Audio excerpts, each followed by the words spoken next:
Alright folks, just we got the camper loaded up. About to hook up to that bad boy right there and be on our way to Lake Guntersville.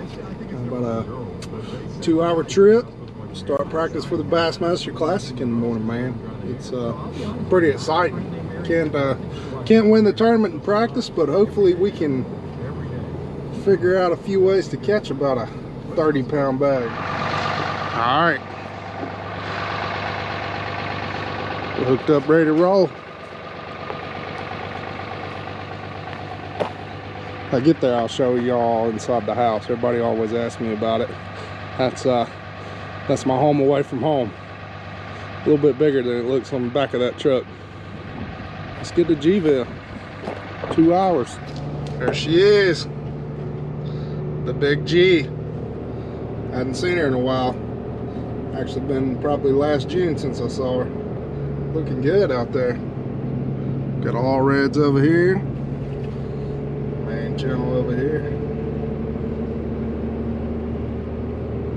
Tournament might be one with inside of here. There's a lot of them that are, I'll say that. Here we go in the big bridge. About to cross the bridge here. Stop by and see Ken and everybody at Freedom Marine. Haven't seen them in a while.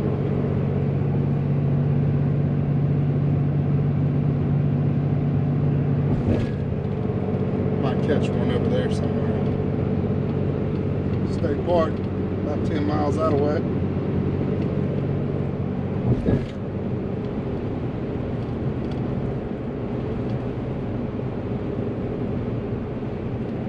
Good old all reds. Got many of them out there.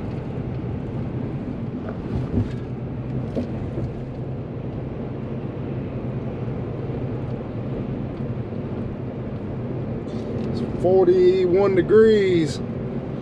Keeping a few boats off the water. There's still a few folks fishing today, which this is one of the smaller ramps on the lake. Lake Shore Tackle, that's a new one. And here we are. If you guys need a boat, these folks right here at Freedom Marine will sell you one, and they probably have what you want.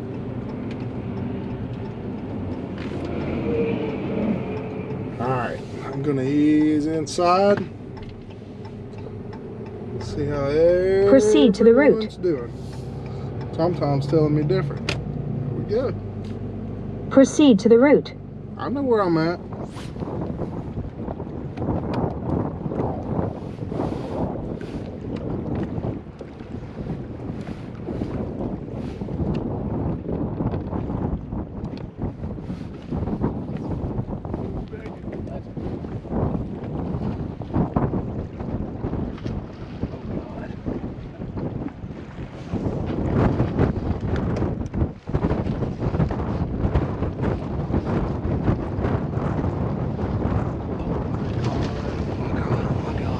Get out of the damn way. Oh my God.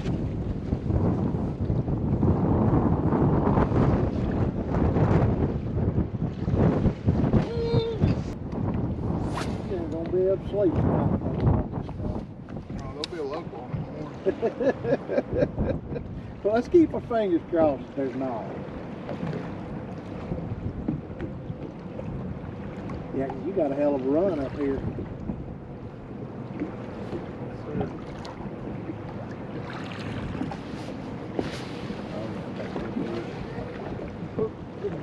Back,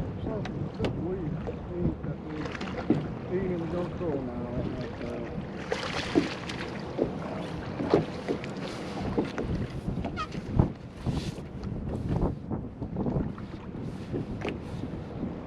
Look at it getting all ready for the MLF. Didn't even let it hit the cart. Oh, shoot, that's a fish landing violation. Excuse me, that's a fish release violation. That's a 2-minute penalty.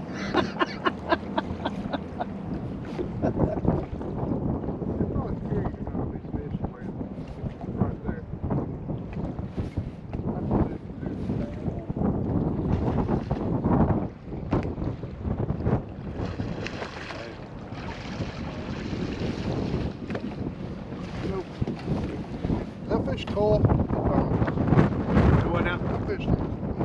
Think so? I'm asking you, it don't feel right. That's what I was thinking. That looked like you got bass on a hell of a lot bigger than that one.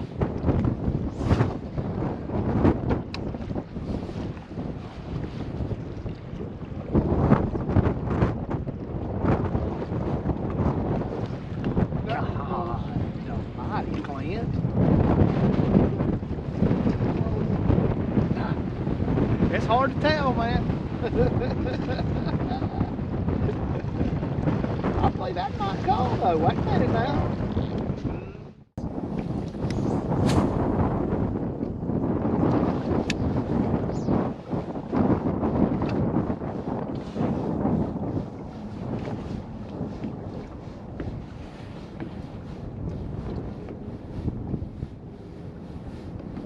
God almighty. It's a damn big one too. I'm talking 5. Let me get stood up. Stay out of your way. God almighty, what a damn fish.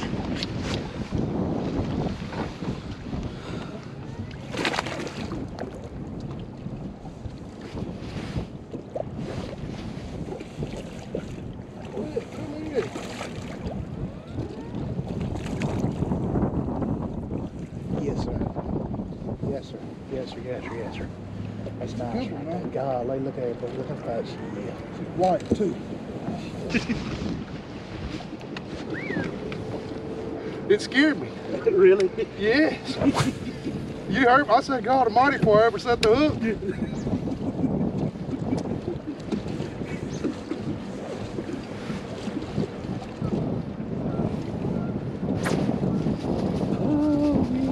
That's a big one too. It is a big dude. Oh, he ain't that big. Keep that.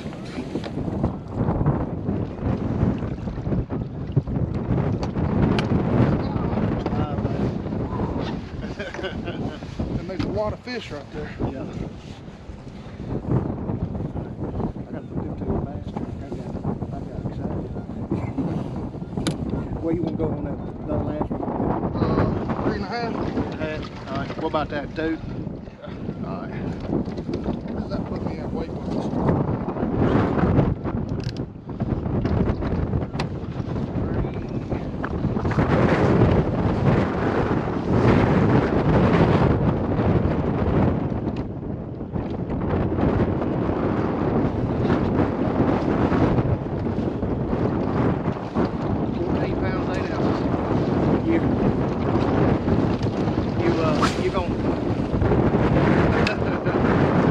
You're gonna be all right.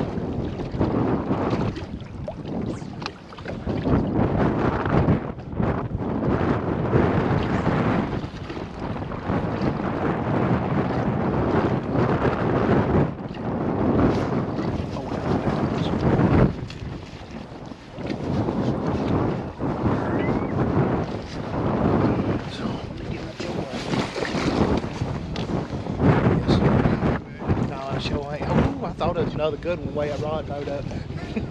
All right, guys, the Bassmaster Classic is over.